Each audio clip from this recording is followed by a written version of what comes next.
Audio book वाङ्मय 66 युग निर्माण योजना दर्शन स्वरूप और कार्यक्रम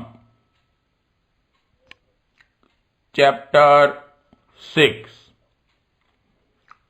पार्ट 3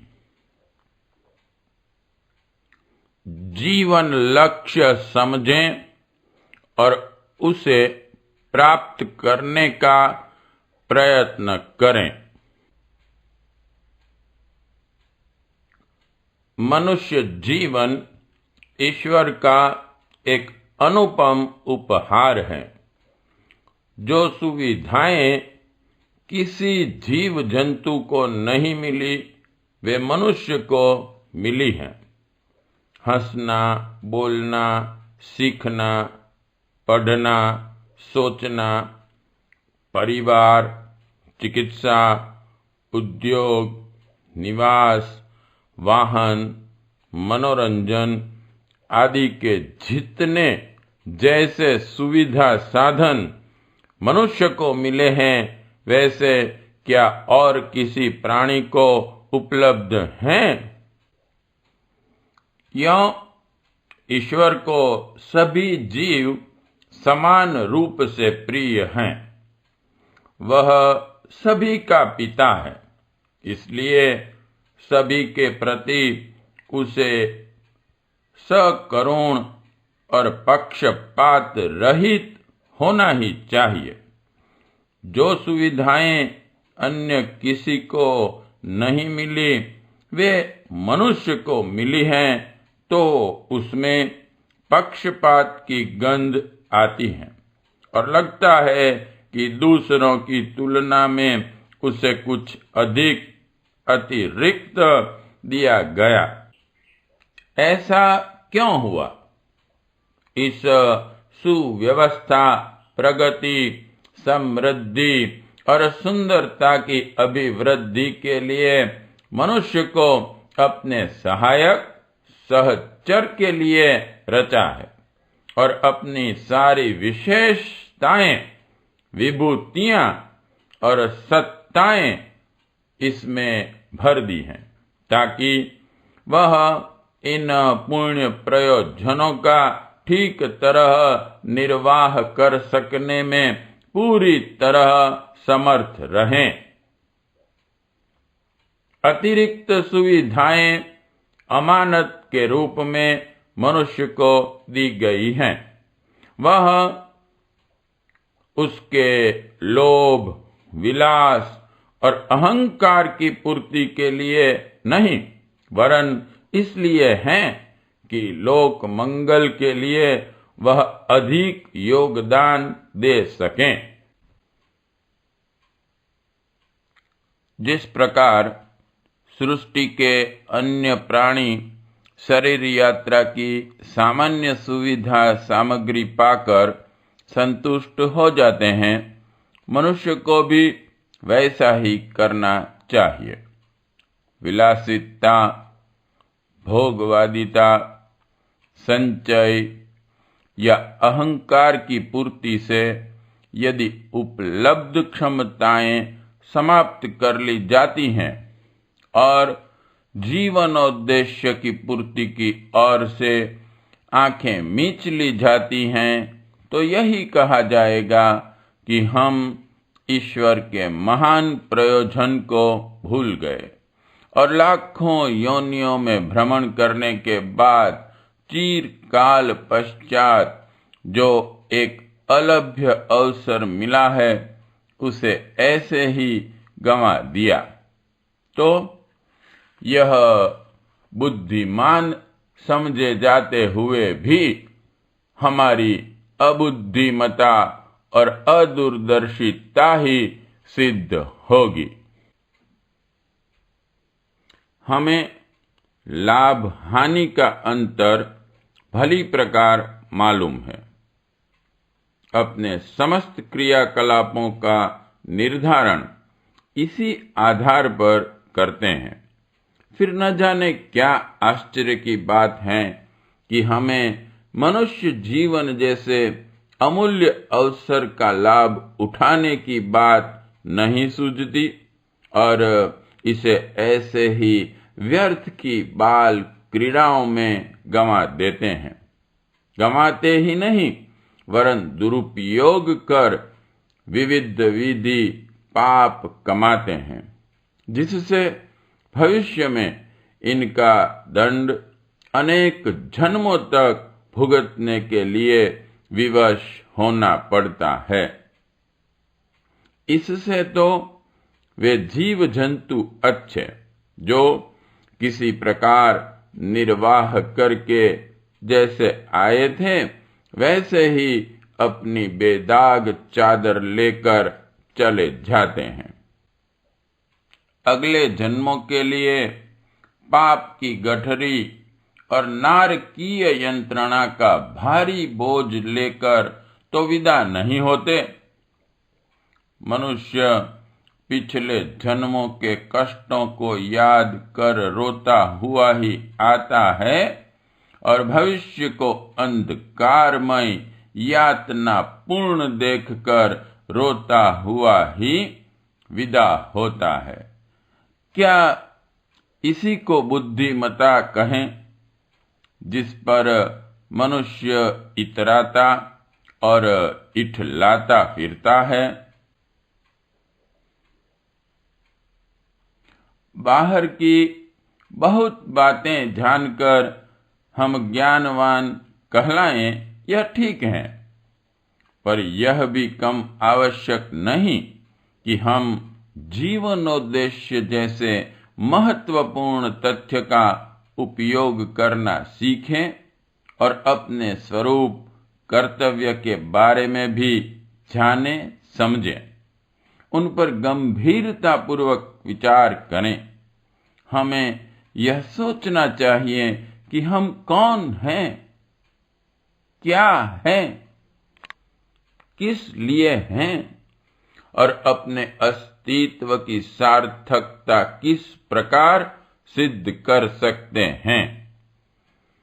यह आत्मबोध यदि न हो सका तो मनुष्य शरीर होते हुए भी नर पशु और नर पिशाच जैसा घृणित जीवन जीना पड़ेगा।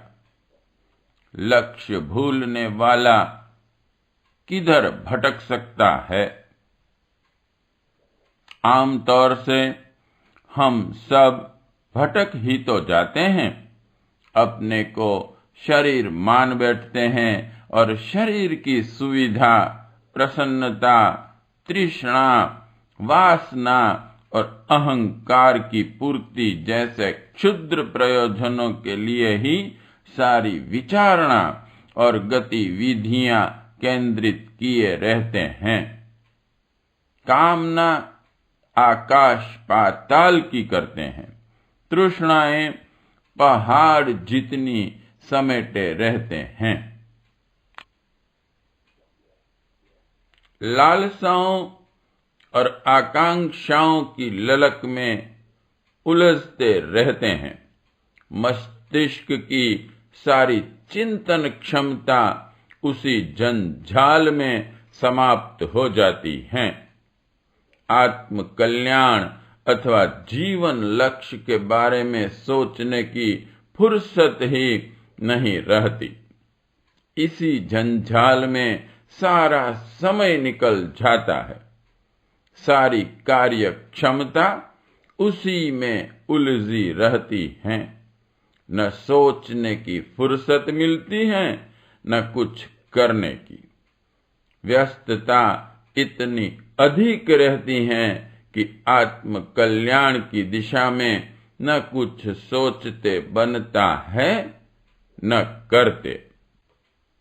यह कैसी दुर्भाग्यपूर्ण स्थिति है कि जिस आत्मा को परमात्मा ने अपने प्राण प्रिय पुत्र की तरह असीम अरमानों के साथ अपने उद्यान को सुरभित बनाने के लिए भेजा था, वह सृष्टा के निर्देश और अपने वातावरण के उद्देश्य को सर्वथा उपेक्षित कर निर्बुद्धि प्राणियों की तरह पेट और प्रजनन के लिए ही अपने महान अस्तित्व को समाप्त कर दें।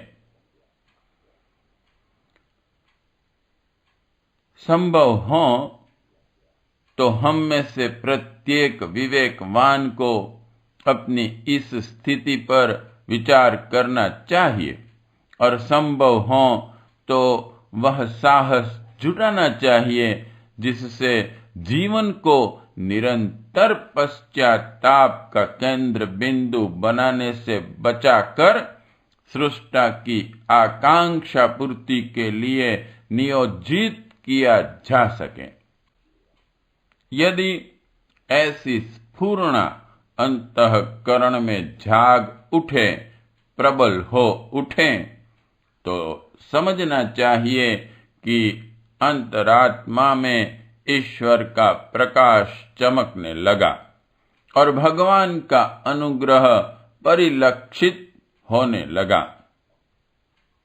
जब कभी किसी में कार्मिक मूर्छता जागती है तो भीतर से ऐसी हुक, टीस, व्याकुलता और तड़पन उठती है कि एक क्षण भी बर्बाद किए बिना हमें ईश्वरीय प्रयोजन के लिए समर्पित जीवन जीना चाहिए। निर्वाह के स्वल्प साधनों से काम चलना चाहिए और अपनी सारी क्षमताएं एवं विभूतियां जीवन लक्ष्य की पूर्ति में नियोजित कर देनी चाहिए। इस प्रकार के ज्ञान का उदय ही आत्मबोध, आत्म साक्षात्कार अथवा ईश्वर दर्शन कहा जाता है। हम में से अधिकांश लोग अति भ्रमपूर्ण विडंबनाओं में उलझे पड़े हैं। ईश्वर के लिए जप, स्तवन, पूजन, अर्चन, कथा, कीर्तन जैसे कर्म कांडों की लकीर पीटकर झूठा आत्म संतोष कर बैठते हैं कि ईश्वर की प्रसन्नता अथवा जीवनोद्देश्य की प्राप्ति के लिए उतना खेल मेल कर लेना पर्याप्त है। हमें विवेक की आंखें खोलकर यह देखना चाहिए कि प्रशंसा करने, गिड़गिड़ाने, नाक रगड़ने या रिश्वत देने से हम किसी बुद्धिमान संसारी का भी प्यार, अनुग्रह प्राप्त नहीं कर सकते। तो ईश्वर को इस प्रकार के बहकाने से कैसे संतुष्ट किया जा सकेगा? पूजा उपासना का मतलब ईश्वर को ईश्वरीय आयोजन एवं निर्देश को स्मृति पटल पर मजबूती से जमा लेना तथा अपने में अधिकाधिक निर्मलता, विवेकशीलता उत्पन्न करना भर है। यह अपना नित्य कर्म है जिससे आत्मशोधन और आत्म जागरण का प्रयोजन भर पूरा होता है। ईश्वर इतने भर से संतुष्ट नहीं हो सकता। उसकी प्रसन्नता के दो बिंदु हैं। एक, उसकी विचारणा, मनोभूमि, गुण, कर्म, स्वभाव की श्रृंखला एवं गतिविधियों में अधिकाधिक पवित्रता, उदारता, उत्कृष्टता एवं आदर्शवादिता का समावेश। 2, लोक मंगल के लिए समर्पित किए गए बढ़ चढ़कर अनुदान। अपनी स्थिति के अनुरूप हर कोई विश्व मानव की, जनता जनार्दन की भावनात्मक स्थिति को ऊंचा उठाने में कुछ न कुछ योगदान दे ही सकता है। इस प्रयोजन के लिए समय, श्रम, बुद्धि, धन आदि का जितना अनुदान दिया गया हो, समझना चाहिए कि उतने अंशों में हमने भगवान की इच्छा पूर्ति के लिए साहस किया और उतनी ही मात्रा में हमें ईश्वरीय प्यार, अनुग्रह और आशीर्वाद पाने का हक मिल गया। भगवान का प्रकाश अंतःकरण में प्रवेश करने देने के लिए हमें अपनी स्वार्थपरता, संकीर्णता, लोभ वृत्ति की खिड़कियां खोलनी पड़ती हैं। सज्जनता को जीवन क्रम में समाविष्ट किए बिना, अपनी रीति नीति में मानवता के उच्च दृष्टिकोण को समाविष्ट किए बिना किसी जीवन की सार्थकता नहीं हो सकती और ईश्वर की दी हुई संपदाओं में से न्यूनतम भाग निर्वाह के लिए रखकर शेष को लोक मंगल के रूप में प्रभु को लौटाए बिना किसी को जीवन लक्ष्य की प्राप्ति नहीं हो सकती। हमें ऐसा आत्मबोध जगाना चाहिए जो आत्म शांति और ईश्वर प्राप्ति के उपरोक्त मार्ग पर धकेल सकने में समर्थ हो सके। प्रश्न 1. मनुष्य अन्य प्राणियों से श्रेष्ठ क्यों है? उसे अधिक सुविधाएं क्यों दी गई हैं? 2. मानव जीवन का सर्वोच्च लक्ष्य क्या है? 3. आत्मबोध किसे कहते हैं? 4. यह कब समझा जाना चाहिए कि ईश्वर का प्रकाश चमकने लगा है? 5. समर्पित जीवन से क्या समझते हो? 6. ईश्वर दर्शन किसे कहते हैं?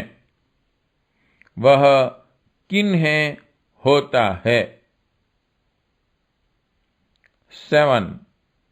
अधिकांश लोग किस प्रकार के कर्मकांडों से आत्मसंतोष किए बैठे हैं? क्या उनसे कुछ लाभ हैं? 8. पूजा उपासना का सच्चा मतलब क्या है? 9. ईश्वर की प्रसन्नता के कौन कौन से केंद्र बिंदु हैं? 10. भगवान की इच्छा पूर्ति का साहस कैसे किया जाता है? पार्ट 3 समाप्त।